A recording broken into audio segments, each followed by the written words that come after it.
പ്രസിഡന്റിനെ കിഡ്നാപ്പ് ചെയ്തെന്നോ? ഇതൊക്കെ എപ്പോ? ഞാൻ പോലും അറിഞ്ഞില്ലല്ലോ. എനിക്ക് സത്യമായിട്ടൊന്നും മനസ്സിലാവുന്നില്ല. ഇത്ര ആളുകളുടെ മുമ്പിൽ ഞാനിങ്ങനെ നിൽക്കുന്ന ആക്ച്വലി ഞാനല്ല ശരിക്കുള്ള ഫ്രാങ്ക്ലിൻ പ്രസിഡന്റ്. പിന്നെ നീ ഫ്രാങ്ക്ലിൻ അല്ലെങ്കിൽ പിന്നെ ആരാടാ? വെറുതെ കള്ളം പറയണ്ട ഫ്രാങ്ക്ലിൻ. നിന്റെ എല്ലാ കള്ളത്തരങ്ങളൊന്നും ഞാൻ പൊളിക്കും. പ്രസിഡന്റ്, ഈ ഫ്രാങ്ക്ലിനെ എന്ത് ചെയ്യാനാണ് പരിപാടി? എന്താണ് നിങ്ങളുടെ പ്ലാൻ? ഈ ഫ്രാങ്ക്ലിനെ ഞാൻ ജയിലിൽ അടയ്ക്കുവാണ്.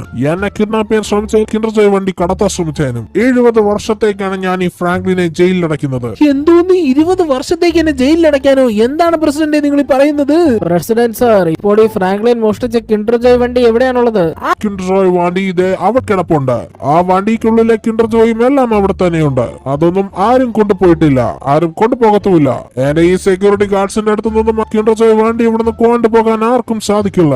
ഈ പ്രസിഡന്റിനെ എതിർക്കാൻ ഈ ലോകത്ത് ആർക്കും തന്നെ സാധിക്കില്ല. ഒന്ന് വെറുതെ വിട്. സത്യമായിട്ട് ഞാൻ നിങ്ങൾ ഉദ്ദേശിക്കുന്ന ഫ്രാങ്ക്ലിൻ അല്ല. നിങ്ങൾക്കൊന്നും നിങ്ങളുടെ കുട്ടികളെ ജീവനോടെ വേണമെന്ന് യാതൊരു വിധത്തിലുള്ള ആഗ്രഹവും ഇല്ലേ? ഈ കുട്ടികളെല്ലാരും മിക്കവാറും ഇന്ന് തന്നെ ഈ ബോംബ് പൊട്ടുമ്പോൾ എന്തെങ്കിലും സംഭവിക്കും അവർക്ക്. എന്താണിങ്ങനെ എന്റെ കിൻഡർ ജോയ് വണ്ടി കൊണ്ടുവരാത്തത്? എന്താ നിങ്ങളെയൊക്കെ വിശ്വസിച്ചല്ലേ ഞാൻ പറഞ്ഞയച്ചത്?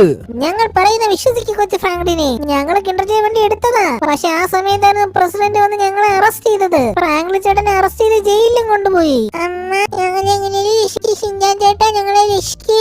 എങ്ങനെയാ കിൻഡർ ജോയ് കൊണ്ട് എടുത്തിട്ട് ഞങ്ങളെ രക്ഷിക്ക് പ്ലീസ്. ഞങ്ങൾക്ക് പേടിയാവുന്നു. ഇവിടെ ബോംബ് വെച്ചിട്ടുണ്ട്. ഈ ബോംബ് പൊട്ടോ പേടിയുണ്ട്. കണ്ടില്ലേ നിങ്ങളുടെ കുട്ടികൾ കിടന്ന് കരയുന്നത്? മര്യാദയ്ക്ക് എന്നെ കിൻഡർ ജോയ് കൊണ്ടുവന്നിട്ടുണ്ടായിരുന്നെങ്കിൽ ഈ പ്രശ്നങ്ങളുടെയൊക്കെ ആവശ്യം ഉണ്ടായിരുന്നു. നിങ്ങളെയൊക്കെ ഒരു കാര്യം ഏൽപ്പിച്ചിട്ട് ഒരു കാര്യമില്ലല്ലോ. ഷിൻചാനെ, നീ ഒരു പൊട്ടൻ തന്നെ. കൊച്ചു ഫ്രാങ്ക്ലിനെ, ഞാൻ പറയുന്നത് കേക്ക്. ദയവേത് കുട്ടികളെ ഒന്നും ചെയ്യല്ലേ. ആ കിൻഡർ ജോയ് ഞങ്ങൾ എങ്ങനെയാലും കൊണ്ടുവരാം. ഏതേലും തരത്തിലെ കിൻഡർ ജോയ് കൊണ്ടുവരാം പ്ലീസ്. പോലീസ് ഞങ്ങളെ പിടിച്ചത് കൊണ്ട് മാത്രമാണ് ഇങ്ങനെ സംഭവിച്ചത്. അല്ലായിരുന്നെങ്കിൽ ആ കിൻഡർ ജോയ് തന്ന് ഞങ്ങൾ കുട്ടികളെ രക്ഷിച്ചേനെ. അതെ, പോലീസ് വന്ന് പിടിച്ചതുകൊണ്ടാണ് ഇതൊക്കെ സംഭവിച്ചത്. കിൻഡർ ജോയ് വണ്ടി ഇപ്പൊ അവരുടെ കയ്യിലാണുള്ളത്. അവരുടെ കയ്യിലോ ആരുടെ കയ്യിലെങ്കിലും ഉണ്ടായിക്കോട്ടെ ആ വണ്ടി. എനിക്ക് ആ വണ്ടിക്കകത്തുള്ള കിൻഡർ ജോയ് മാത്രം മതി. എത്രയും വേഗം എനിക്ക് ആ വണ്ടി കൊണ്ട് തരുന്നോ അത്രയും നിങ്ങൾക്ക് നല്ലത്. അല്ല എന്നുണ്ടെങ്കിൽ ഈ ബോംബ് പൊട്ടി കുട്ടികളുടെ കാര്യത്തിൽ തീരുമാനമാവും. എനിക്ക് അതേ നിങ്ങളോട് പറയാനുള്ളൂ. ഞങ്ങൾ കിൻഡർ ജോയ്ക്ക് പകരം വേറെ ഏതെങ്കിലും മുട്ടായി വാങ്ങിച്ചു തരട്ടെ? വല്ല ഐസ്ക്രീം വാനെങ്ങനെ കിഡ്നാപ്പ് ചെയ്ത് തന്നാ മതിയോ?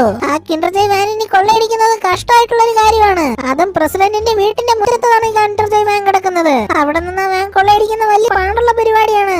എത്ര പാടുള്ള പരിപാടിയാണെങ്കിലും എനിക്ക് അറിയേണ്ട ആവശ്യമില്ല. എനിക്ക് എന്റെ കിൻഡർ ജോയ് വാൻ കിട്ടിയേ തീരൂ. എനിക്ക് അതിലുള്ള കിൻഡർ ജോയ് എല്ലാം കിട്ടിയേ തീരൂ. കിൻഡർ ജോയ് തന്നില്ലെങ്കിൽ നിങ്ങളെ എല്ലാവരും ഞാൻ എന്തെങ്കിലും ചെയ്യും. എനിക്ക് കിൻഡർ ജോയ് ഇല്ലാതെ ജീവിക്കാൻ പറ്റൂലെന്ന് പറഞ്ഞിട്ട് മനസ്സിലാവുന്നില്ലേ നിങ്ങൾക്ക്? ഈ 10 വയസ്സുള്ള ഫ്രാങ്ക്ലിനെ കൊണ്ട് തോറ്റല്ലോ. ഈ ഫ്രാങ്ക്ലിനെ ഒരു കിൻഡർ ജോയ് ഞങ്ങൾ എങ്ങനെയാ കിൻഡർ ജോയ് കൊണ്ടുവരാം. കുറച്ചുകൂടെ സമയം തന്നാ മതി. ഇന്ന് വൈകുന്നേരത്തിനുള്ളിൽ എനിക്ക് എന്റെ കിൻഡർ ജോയ് വേണ്ടി കിട്ടിയേ തീരൂ. അല്ലെങ്കിൽ നിങ്ങളുടെ കുട്ടികളുടെ കാര്യം മറന്നേക്ക്. അയ്യോ, അങ്ങനെ ചെയ്യല്ലേ കൊച്ചു ഫ്രാങ്ക്ലിനെ. വൈകുന്നേരത്തിന് കിൻഡർ ജോയ് കൊണ്ടുവരാം. കാര്യങ്ങളെല്ലാം നമ്മുടെ